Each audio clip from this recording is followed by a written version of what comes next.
টিংকু, তোমাৰ ৰিজাল্ট কি হ'ল? প্ৰিন্সিপালৰ ল'ৰাটো ফেল হৈ গ'ল পাপা। আৰু তুমি? আৰু মেজৰ চাহাবৰ ল'ৰাটোও ফেল হৈ গ'ল পাপা। তোমাৰ ৰিজাল্ট কি হ'ল? আৰু ডাক্তৰ চাহাবৰ ল'ৰাটোও ফেল হৈ গ'ল পাপা।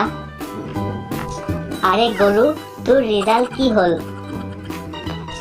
আপুনি কি প্ৰধানমন্ত্ৰী নেকি পাপা? আপোনাৰ ল'ৰাও ফেল হৈ গ'ল পাপা।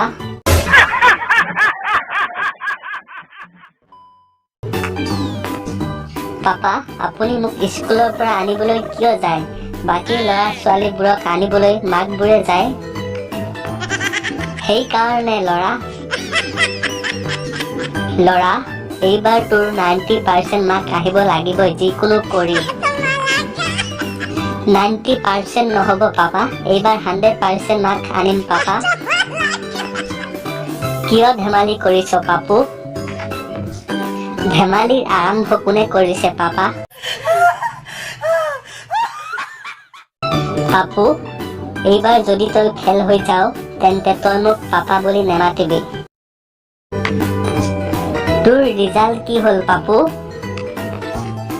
মাথা গৰম নকৰিবি ৰামলাল, তোক বাপেক বুলি কোৱা অধিকাৰ হেৰাই পেলাইছ। পাপা, আপোনাৰ কাৰণে এটা আনন্দ খবৰ আছে। কি খবৰ পাপু? পাপা, আপুনি কৈছিল মই পাছ হ'লে গাড়ী দিব। কৈছিলো, কি হ'ল? পাপা, আপোনাৰ গাড়ী টকা বাচি গ'ল। কি? মান কৰি তোমাৰ অভিমানী মৰমে মোক কৰে।